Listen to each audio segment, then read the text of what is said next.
Your Toyota BC dealers present BC Outdoor Sport Fishing with your host, Mike Mitchell. Your life is an experience. So I'm getting everything set back up again. He's driving the Hurston. And literally 50 feet in front of us, a humpback whale comes up right in front of the boat. And he goes, "Dad!" And I look over and I said, "It's a humpback, buddy. It's all good."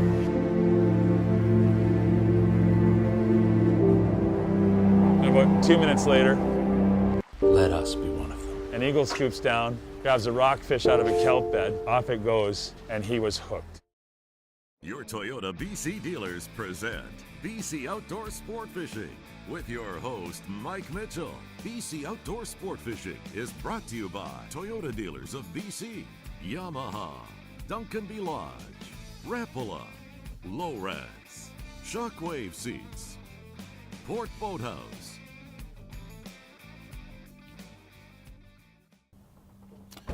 All right. Hey, Mark. Hi, How Mike. are you? Good. Good to see you again. You too. Yeah, this is Steve, and I believe you actually. Yes. See you again? I believe you bet. guys actually know each other from We the do. old trade show circuits. You bet. Excellent. So, Fraser River. Yes. Tell us what we're doing, where we're going. Well, we're 20 minutes by boat east of Chilliwack on the Fraser River. We're going to fish the Agassiz Rosedale area for the Fraser River's notorious white sturgeon. And of course, we have the beautiful backdrop of some of the Cascade Mountains. Yes. And the Cascade coastal. fishing, Cascade fishing adventures. Excellent. And you've done this a little bit, I have. a few times. Recent trip with Nathan. Yes, had a great trip earlier in the year. Looking forward to doing it again today. We got a big boy, We did. so we know what we're up against, right? We do. So let's see who gets to go first, okay? Rock, Sounds- paper, scissors, ready? sounds good. It's gonna be a big day. Ready? Okay, I win. My scissors were vertical, yours are horizontal. So I win. You're first. Either way, you're going first. Either way, it doesn't matter what you're gonna do Works there. for got me, it. works it's, for it's me. my show. Yeah, you're Yeah. got that. for sure. All right, so Fraser River, sturgeon fishing. I'm pumped. Let's do it. I'm a little nervous too because I know they can get pretty big, but let's go out and have a day. You bet. So head Sounds to the good. boat and have some fun. Let's do it. All right.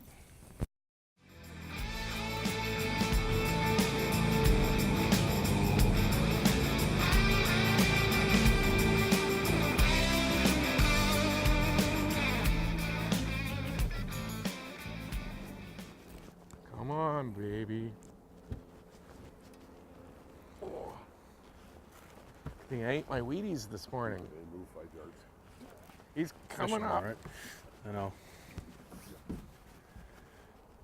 Here you go. How's it feel, Steve? It's strong. It's a good fish. Yeah, it's strong. Oh. He's coming up. So we were just saying that kind of under our breath, but we moved 10 feet higher Oh, and he's off. 5 feet Oh, no. over, and all of a sudden we hook a fish. How funny is that, right? It's the way fishing goes.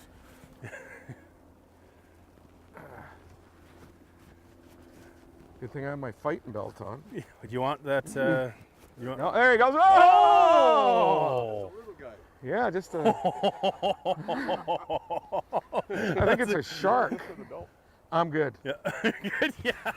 I'll take that. I'll take it. But yeah, you will now.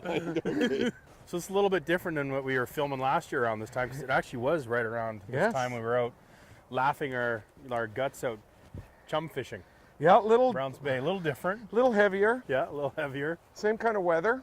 Yeah, well, I don't know. This is actually nicer than the Yes. last stuff. Yes, for sure. And yeah, I have another chest cold too. You can hear my chest. Oh, that was a good fish. They are strong, aren't they? So you know what the best part about this fishery is? There's no nets involved. So there's zero netting ability for us to display on this show today. Speak for yourself. I'm netting this baby. Oh, he is strong. What do you think? How big do you think that is, Mark? Average? Yeah, maybe 150 pounds. Yeah, so what is that lengthwise, you figure? 6 and a half, somewhere in there. Yeah, good fish. Seemed like it was about 14 or 15 feet to me. Yeah, 14 or if it's feeling that way right now. He's just working you. He's working the current. Yeah, he is. Yeah. Had him right here, but Looking good, Steve. You've done this once or twice. yes. Nice. Yeah, looking real good. Oh boy. This is the best part about watching guys struggle with fish. You can just kind of laugh in the background. I got him right where I want him now. Yeah, he's got you right where he wants you. He doesn't even know he's hooked yet. See, yeah, that's good. See the way I'm controlling this fish, Mike? If it goes off on a big tear, we'll just lift up anchor and go after him. But Sure. Or cut the line. He's really not that big. He should be able to control this fish. well, you would think. You know. This is his first one of the season. Oh, there we go. Some geese coming in. Holy man. Did we bring that jar of Advil? Ambisol. Did you Ambisol. just crank the drag on that? A little bit. Oh, don't do that. All right. Be careful. I'll give you a little bit, but use your thumb, you know, when you lift up. Okay. Just thumb up. Because if you get that fish close to the boat on the tight drag, and then he decides to bolt, Snap rod. or goodbye rod and reel, Yeah. or he busts the leader, and then here comes 16 ounces at you Yeah. And then you look like really quickly. Because one thing I do different is I use 80-pound mono, Ah. right? Just a few geese. And what is the reason for using mono over? I just think it's nicer on the fish. Yeah. You know, I use a 3-foot chunk. You got a nice shock absorber, Yeah. like an elastic band, Yeah. so it takes away any little mistakes you might make. Yeah. And it's just rounder and smoother, nicer on the fish. Yeah. You Yeah. know, it's got a little bit of give if they wrap up in it. Yeah. That's just my opinion. Yeah, and I've gone out with a couple guys that do that, but mostly everybody's buying that sturgeon leader stuff, I right? know, and it's short leaders. Yeah. Yeah. But I think that the principle behind this is ideal, right? Because you do see marks sometimes from the leader, right? Yeah. So yeah. if You know, this they get is- it right in here, right? yeah, And then if they roll in the line, yeah, it doesn't stretch like mono will. yeah, yeah, Provides a nice little cushion. yeah. Look at the birds. Wow. That is all right here. Yeah. That's lots. no kidding. So where are we? We are east of Chilliwack, Fraser River, British Columbia. Columbia. Canada. Yeah. How you feeling? Good. Good. This thing ran to the Columbia down in Oregon and back by now. Yes.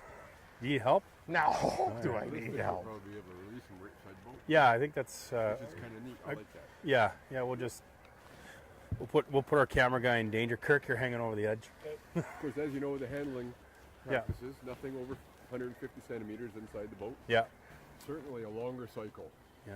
And this fish now is going on to be 35. I think we're going to have to pull an anchor on this. He's digging in. And He's not really moving much, eh? No, he's kind of hunkered down.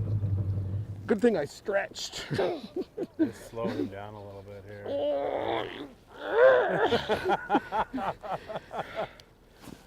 That's good. Taking some line. Yeah, it's good. I heard some creaking, and it wasn't from the rock. No. It was him. Steve's creaking. It's amazing the power of these things. It's incredible. Oh, there are the bubbles over there. See them? Yeah. Mike, when you said let's go sturgeon fishing, that sounded like a really good idea. I think I'm almost down to 300 pounds now. It's a little Not extra. cold. No, not at all. No. A little extra work. Drop your anchor. We'll be right back.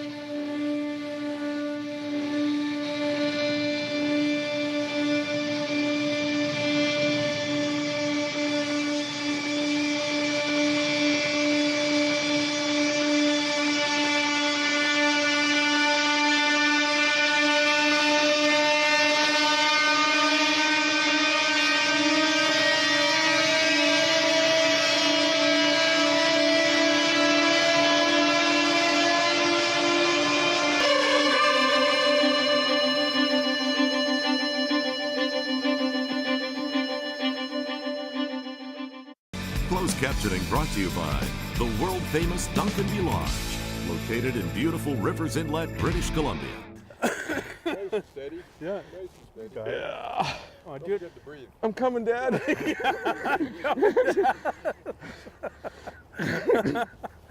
You guys smell toast?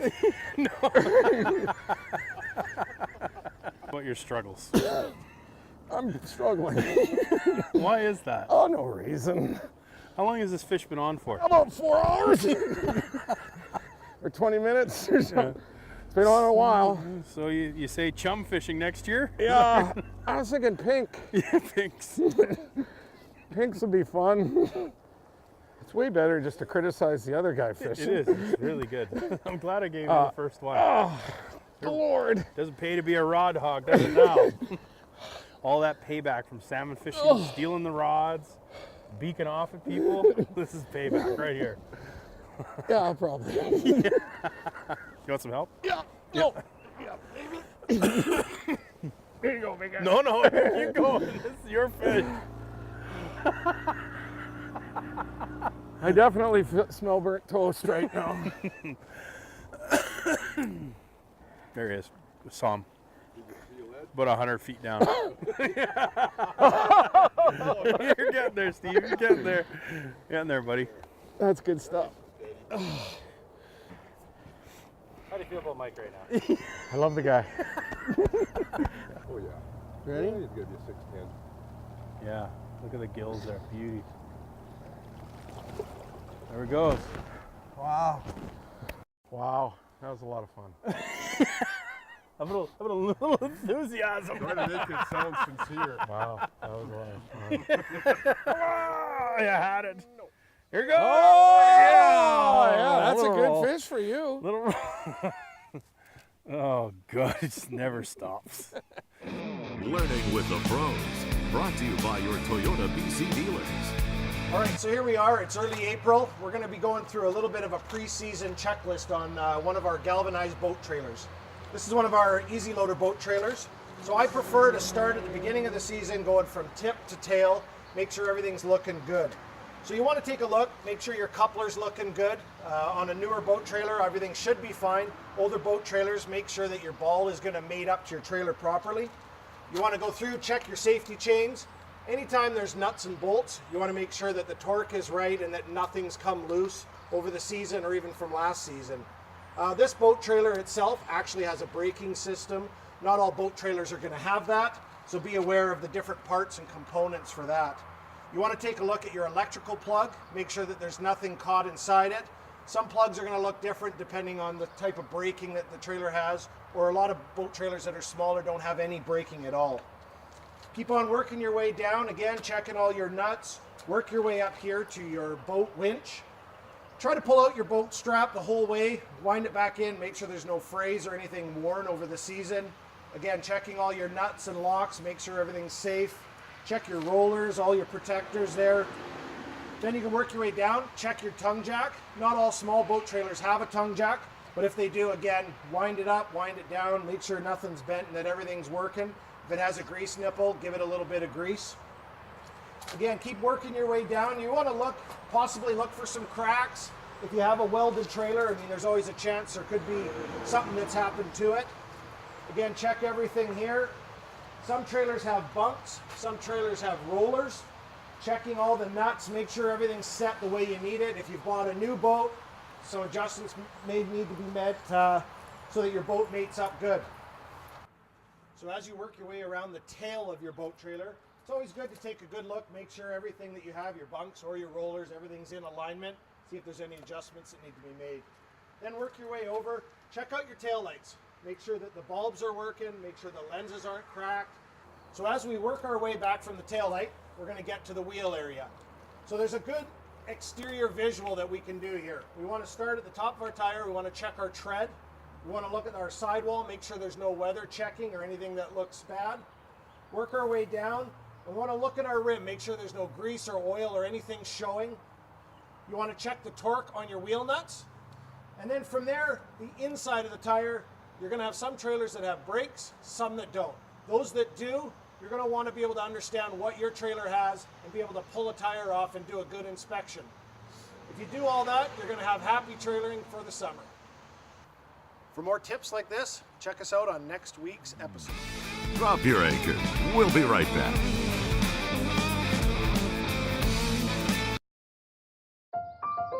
To me, it's about priorities. I'm never going to look back and wish I had spent more time in the office. So I look for chances to disconnect, to reconnect with what's important, to remember what life's really all about. So make a splash. You never know where it could take you. Yamaha. Conquer water.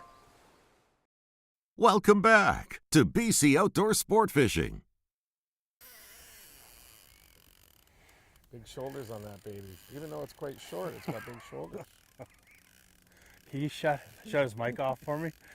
I thought you were supposed to fight this one. I don't remember that. I was. Well, Mark was actually, remember? Actually, what I remember is I was working my way to the back of the boat and old RH jumped in there. You RH'd early, remember? Tapped me out out of the halfway way. through. What's that burnt toast smell? Yeah, he's right at the boat here, so I'll keep that down. Yeah, beautiful fish. That's a kind looking fish, actually. It's gorgeous. Really nice fish. Grew a little, not as big as Steve's, so he'll remind us. I'll step out of the way. You want to grab the weights or? All right, Mike, hooks away.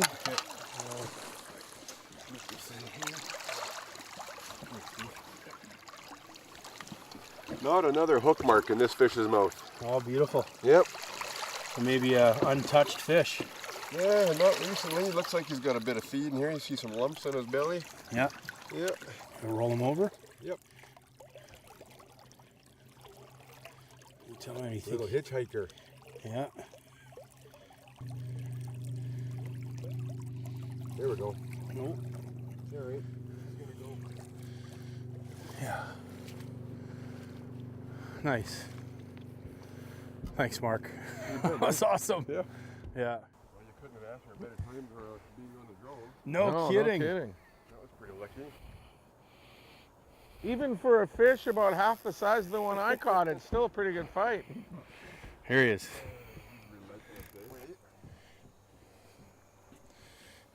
And if you can kind of, put both hands behind the pectoral fins, Yeah. roll him over onto his belly, kind of try to hold him up and let him swim off under his own power. Okay.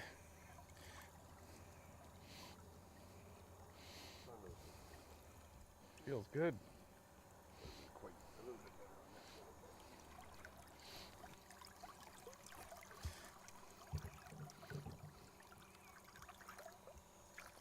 Look at that.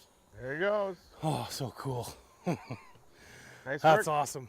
When they, Good when they job, swim buddy. away like that, they just Yeah. kind of, oh, that's I know. neat. Doesn't even phase him. Drop your anchor. We'll be right back. See the highest detailed images of fish and structure with active imaging. Share sonar, waypoints, and routes wirelessly between Elite TI2 displays. Elite TI2, new from Lowrance. Sleek new design with easy control file. The clearest images underwater with uncompromising range. Live mapping from the touchscreen. HDS Live, new from Lowrance. Welcome back to BC Outdoor Sport Fishing.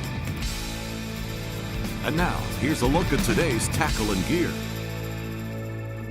Hello, folks. We're going to talk to you about the gear that we've been using on today's episode. Rod of choice, 8-foot sturgeon rod by Rapala. This is the Predator Series Magnum rod.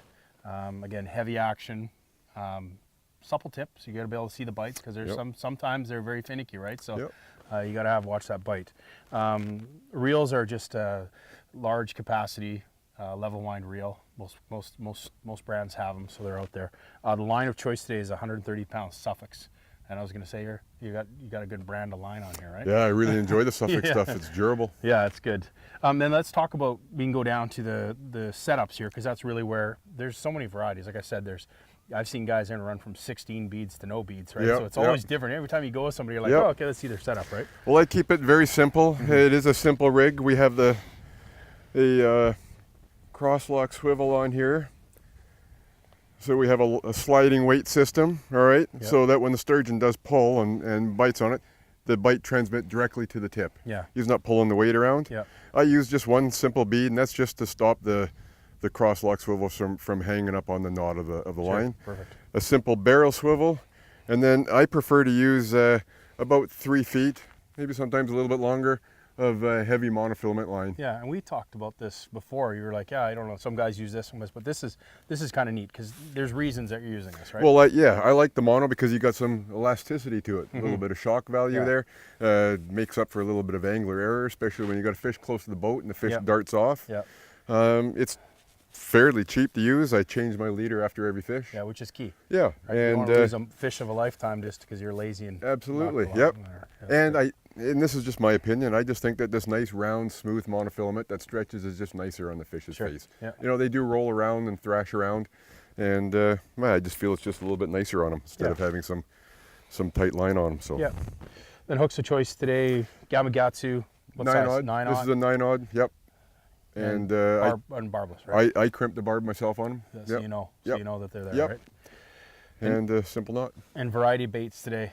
What was really working today, majority of fish was just roe, right? Correct. Yeah. And a simple setup. I mean, you had a little bit of roe and you just dropped it in a dollar store nylon and elastic thread and put it on there. And again, the reason we're using a bag instead of simply legs, for the right? pike minnows. Yeah. Yeah, they'll just chew away. Another couple of weeks and you won't have any pike minnows chewing away. But right now you got to have the pantyhose, the big bag. All right, folks, we can't forget about the truck. Beautiful ride out here. Can't miss that thing coming down the road. Lots of people honking and waving at that truck, so the Toyota Tundra does its job to get here. And you know what? We actually used the sounder a little bit today, too. You got your Lowrance sounder on here, which is great. Of course, we had Steve from Lowrance on here, too, so we got a chance to see some depth and stuff, right? So it's important for sure. Well, there it is, folks. We're going to follow up a quick list for you, and then we'll see it on the water.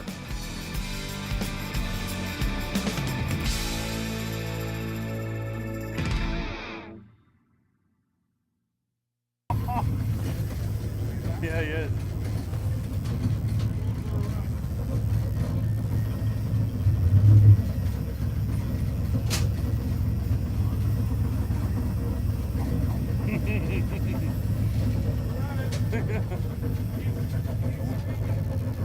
Okay.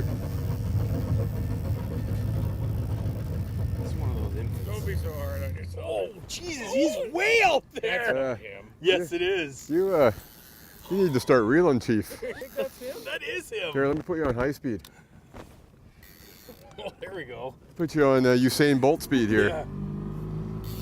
He's almost down by the mouth of the fish. I'm a little bit worried that maybe your line is snagged up. That's what I am a little bit concerned about here. The angle doesn't look right. No, I didn't think that was the same fish. Come stand over here, Mike. Let's just see where this is. Can you feel a grating feeling or anything? No? No. Feels smooth right to the fish? Yeah. Looks good, yeah. Be down to the mouth of the Fraser in another 5 minutes or so. Oh, again, that's 4. Yeah, but see the way that line is? Yeah, but I think that's just the way it is with the pressure. It's quite a ways away. We're going to try and catch up to him here. Well, I guess really the only way you're going to beat me is when you take all the fish. Yeah, that's right. Oh, here comes up again. Oh, no. I finally clued in to RH because Right, Hog. I was saying the same thing.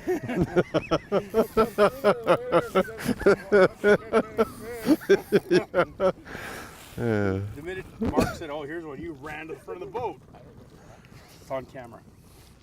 That rod was really hot. Yeah. It got out of my hands in a hurry. You're like, here you go. I was like, what? He just turned around, walked right into it. Yeah. Yeah. He's not too far away. You can slide on over there, Mike. Room, okay, we'll bring this guy out. I'll push him out of the way and get the rod each time. But now it's not so good, is it? No, it's not. No, it's not.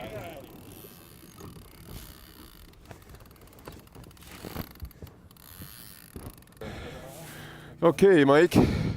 This is where you come in. Okay. You grab a mitt full of that lower lip there. And then the other hand, your right hand on that fin.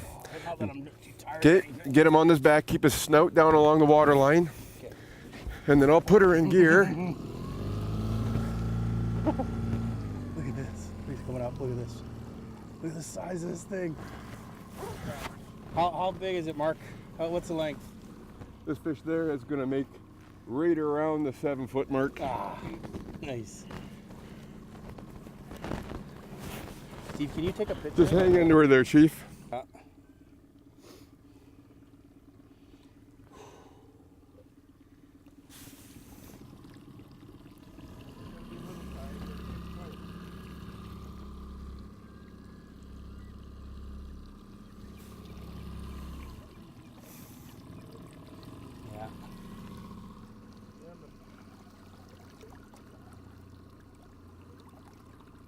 Just push him up, Mark? Yeah, give him a shove forward just to get him going.